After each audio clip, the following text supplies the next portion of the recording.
Salut les mecs. Bon, y a Mani qui arrête pas de nous répéter qu'il va faire une pause là, qu'il fait une pause. Je pense que il a carrément raison de profiter du soleil, d'aller rouler. À mon avis, il a juste envie de mettre gaz et profiter. Moi, j'ai envie d'en profiter aussi pour vous faire un petit unboxing, enfin une présentation d'un nouveau véhicule là qui est sorti il n'y a pas si longtemps. J'ai vu dans les coms qu'il y a pas mal de gens qui sont intéressés, qui demandent à avoir des infos. Donc je me suis dit que vu que Mani est parti rouler, on va en profiter pour parler un petit peu entre nous et en profiter pour présenter ça quoi. Et donc pour lui, hein, il avait qu'à être là. Donc, Timasso MT8 que j'ai trouvé sur un site allemand. Je pense qu'il n'est pas encore dispo en France, Belgique non plus. Il est arrivé ici il y a une semaine. J'en ai trouvé sur un site allemand, il y en avait 3 de stock. Et j'avais vraiment envie d'acheter ce véhicule, donc j'ai sauté sur l'occasion. J'avais proposé à Mani de lui envoyer. Je pense qu'il avait vraiment envie de profiter du soleil et d'aller rouler. Et il m'a dit que le sien serait en commande chez Projo High Tech et voilà, qu'il préfère attendre le sien. Du coup, Mani, je prends mes libertés, je me lance. Hein. Je ferai peut-être pas ça aussi bien que toi, mais je vais faire ce que je peux pour montrer la bête. Je vais bricoler un truc pour mon téléphone là. Voilà. Alors désolé pour les amoureux de la boîte. Moi, la boîte, j'ai reçu l'engin il y a une semaine. J'ai pas eu le temps de m'en occuper, mais j'ai quand même ouvert la boîte et jeté la boîte dans le grenier. Donc, vous la verrez pas. On commence par où? Alors, la carreau. La carreau, moi je trouve ça moche. Je trouve ça pas très beau. Et les petites flèches rouges, là je trouve ça fait très jouet Nico. Les couleurs, je suis pas fan. Ceux qui aiment, tant mieux. Ensuite, donc moi la carreau, je sais déjà que je vais pas la garder. J'ai commandé une carreau incassable pour mettre dessus. Parce que de toute façon, genre de carrosserie, ça tient le temps que ça tient. C'est jamais long. Maintenant, bon, ils ont quand même pensé à mettre des petits skids sur le toit, un renfort ici. Il y a un petit aileron ici en plastique dur qui va protéger les trous sur l'arrière. Donc ça, c'est pas mal foutu. Il n'y a pas d'arceau par contre. Il n'y a pas d'arceau. Voilà, ça c'est pour la carrosserie. Hop. Ensuite, il y a la radio. On va parler des choses qui me plaisent pas. Hein. Moi, j'ai acheté ça pour le véhicule en lui-même, pas pour ce qu'il y a autour. Et la radio, je savais déjà très bien que j'allais la changer. De toute façon, moi, je roule tous mes véhicules avec ma Spectrum DX5. Donc, je vais changer le récepteur. Et ça, probablement, j'enverrai à Mani avec 2-3 autres trucs que je peux lui envoyer pour mettre sur un véhicule tombola ou autre, si il est preneur et ça l'intéresse. Mani, tu me diras. Pour ceux qui veulent savoir, voilà, télécommande très légère, il y a quand même tout ce qu'il faut. Il y a les trims, il y a les potards de direction et de gaz, il y a les inversions, il y a le disque de frein qui tourne avec la roue. Voilà, je pense que ça rouler, ça roulera, hein, mais moi j'aime bien. Sur la télécommande, je suis un peu snob en fait. J'aime bien avoir quelque chose qui me. Ouais. Une radio que j'aime bien, que j'ai bien dans la main. Donc ça, moi je garde pas. Hop. Donc je garde. Voilà, ce qui m'intéresse, c'est ça. Il faut savoir que ce véhicule existe depuis pas mal de temps en fait. Aux États-Unis, ils ont un engin qui s'appelle le Red Cat Kaiju, qui est très similaire à celui-ci. Bon, j'ai regardé quelques vidéos des Américains là. Il y a beaucoup de pièces qui sont reprises. Les pneus sont pas les mêmes, les jantes sont pas les mêmes. Je pense que l'électronique est pas la même, mais il y a beaucoup de pièces qu'on peut retrouver sur l'autre véhicule, sur le Red Cat, qui sont identiques. Les cellules sont les mêmes. Je sais que la roulette à l'arrière est la même. Voilà. les amoureux de ce genre de choses, ou ceux qui veulent en savoir un peu plus, il faudra aller chercher l'éclaté du Redcat sur internet. Alors les pneus sont assez rigides. Je pense que ça va ballonner quand même, mais il y a une espèce de bande de roulement au centre qui est continue et qui doit faire un bon 7-8 mm d'épais sur 4-5 mm de large et qui va empêcher que le pneu dilate fort, quoi. Alors d'origine c'est assez... ouais, faut voir, moi je suis pas manie, hein. Il faut que je foute le poids dedans avec pour voir. Alors, ils ont fait une petite platine comme ça aussi qui vient tenir la lipo, ça c'est pas mal. Juste que c'est pas attaché au velcro. Ça c'est dommage. Ça va se balader, ça aurait été mieux qu'il l'attache. Donc avec la batterie dedans. Alors, la batterie est tout juste en longueur. Hein. Pour ceux qui ont des batteries plus longues. J'ai acheté tout à l'heure. Attends, j'arrive. Des Bashing 8000 en 4S et en longueur, ben, ça rentre pas quoi. Ça il faut le savoir. Donc je peux vous mesurer le bac à batterie. Hein. Hop. En longueur, on a 145, un petit 50 de large. Et en hauteur, ben là on est moins limité, mais le bac en lui-même il fait 40, 41, 42 mm de haut quoi. Bon, avec la batterie à bord, moi je trouve ça assez dur. Il faut voir ça en roulant.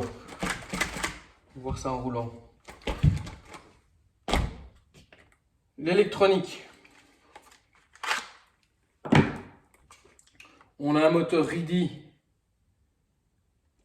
de 2100 kV, de 68 de long, en 42. Le contrôle c'est pareil, RIDI 42 mm. Alors il y a les fiches DIN d'origine. Alors ce qui est dommage c'est qu'ils n'ont pas mis, de double câble, quoi, de double fiche. Il n'y a qu'une seule fiche. Donc ceux qui veulent rouler en 6S avec 2-3S c'est foutu, enfin il va falloir couper et bricoler quoi. Moi de toute façon ça j'enlève directement. Moi je roule avec des EC5.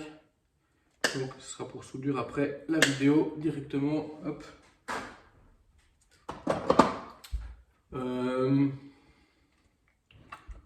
Le montage, bah, c'est propre.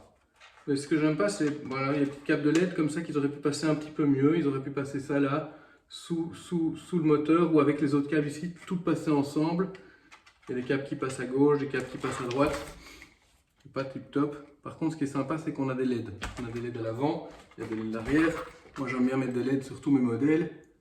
Et ici, ils sont déjà inclus. Pour un tarif de 520 balles le RTR, je trouve qu'il est pas mal équipé. Un autre truc qui est bien fait aussi, c'est la boîte radio. Il y a un petit circlips. Pouf, on enlève le circlips et on a accès directement au récepteur.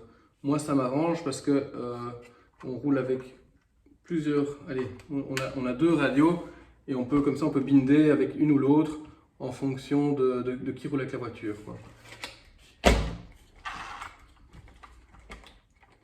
Les amortos sont assez jolis.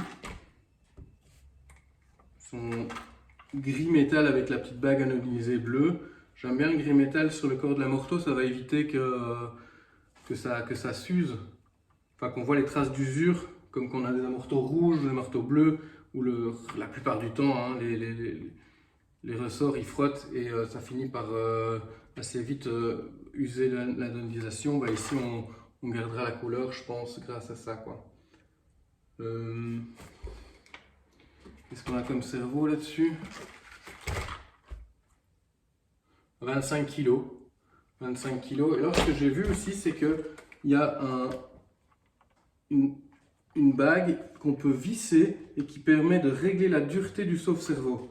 Et ça, c'est pas si con. J'ai ça sur aucun de mes modèles.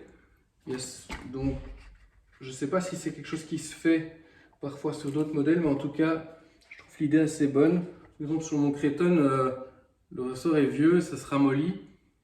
Et donc, la seule solution, c'est de tout démonter, de mettre une petite rondelle, ou alors remplacer le ressort. Ici, un petit coup à la main, hein, juste visser un petit coup, et hop, on gagne un peu en dureté. Là, on voit qu'il agit, peut-être un peu vite, mais la bague est fort haut, donc c'est réglable. Pas con, pas con, pas con. Alors la carreau, comme je vous ai dit, moi j'aime pas, je mets direct une incassable. Et j'ai ici une carreau Pro Body de quoi déjà? De Techno MT10. Je pense que c'est assez bien. Voilà, quand je vais mettre ça.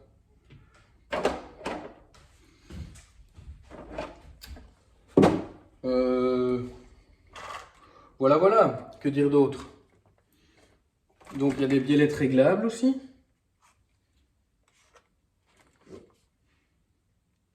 Biellettes de direction métal qui sont réglables. Les diffs. Voilà, ça, franchement, si vous voulez savoir ce que ça vaut les diffs, c'est mou. Maintenant, est-ce que c'est bien, est-ce que c'est pas bien? Mani, j'ai besoin de poids. Parce que moi, sans rouler, je sais pas te dire. Moi, c'est mou, hein. C'est mou, est-ce que c'est trop mou, pas assez mou? Alors,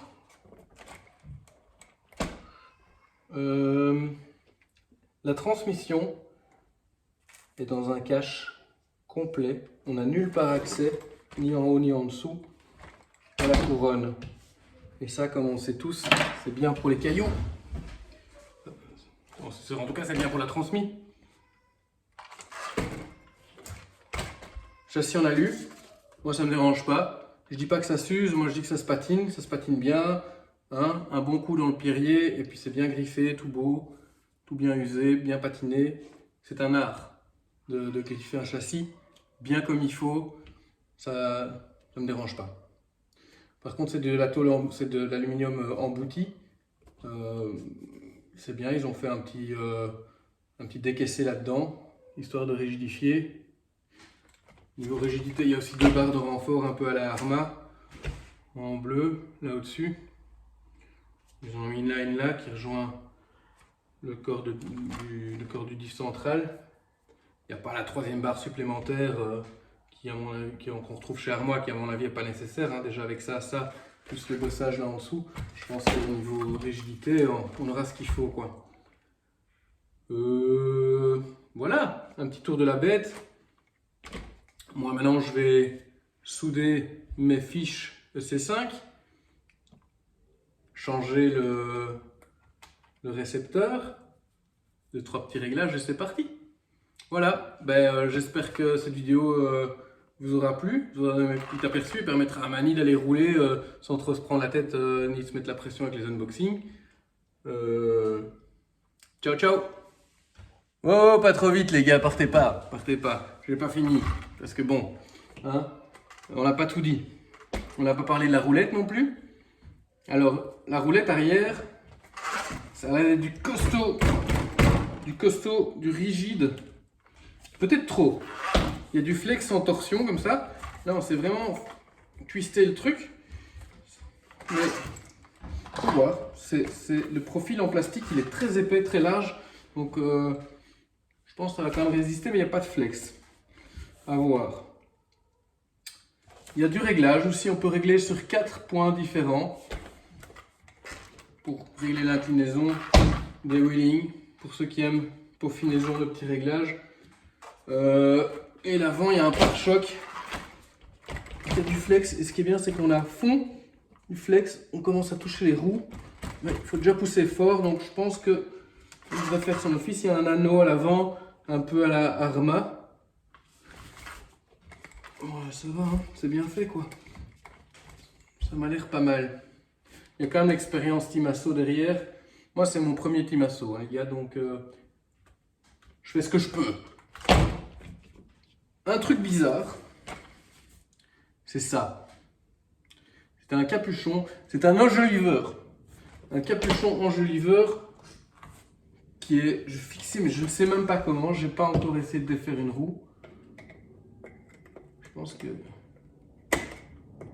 Je sais que tout le monde peste avec ça parce que... On va essayer de l'enlever, quitte à passer pour un gogol et à tout démonter. Il y a derrière un écrou normal en alu et c'est la seule chose qui m'intéresse. L'enjoliveur, on va l'enlever une fois et puis il va terminer ses jours à la poubelle.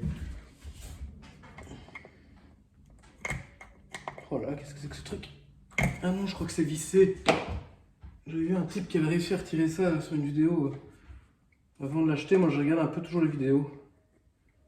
Comme ça que je tombe sur les vidéos de Mani. Et puis ça fait 8 mois que... 7 mois, 6-7 mois que je suis sur les vidéos de Mani. Avant de me racheter une caisse 20 ans sans RC les gars. 20 ans sans RC. Je tombe sur Mani. Et puis voilà le résultat quoi. Paf.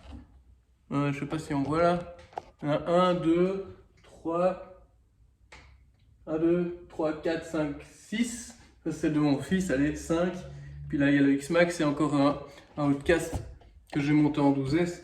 J'ai rechopé le virus en très peu de temps. Merci Mani. Donc vraiment cool. J'ai bouffé toutes tes vidéos. J'en ai bouffé, pas toutes évidemment, mais des tonnes et des tonnes pour me remettre à jour. Puis c'est marrant, maintenant c'est moi qui fais la vidéo quoi. Je sais pas si tu la diffuseras. Si je dis trop de conneries là, mais pas. Mais si tu la diffuses, c'est cool. Ça me fait plaisir de participer un peu à la chaîne. Ah voilà, ça se dévisse ce brol. Bah ouais, c'est un enjoliveur en plastique avec un petit pas de vis qui rentre dans le pas de vis central du centre de la fusée. Et puis après, autour de ça, bah, il y a un écrou classique, hein, l'écrou normal. Pour ça, il faut la petite clé à roue. Oh, c'est pas très serré. Petite clé à roue. Ouais, c'est bon, c'est du 17 comme d'hab. Hein.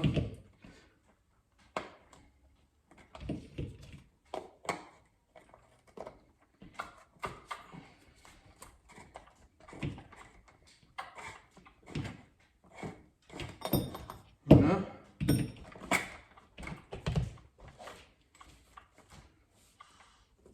Alors, le support du support de fusée, là, je sais pas comment ça s'appelle. Le support de la fusée en plastique.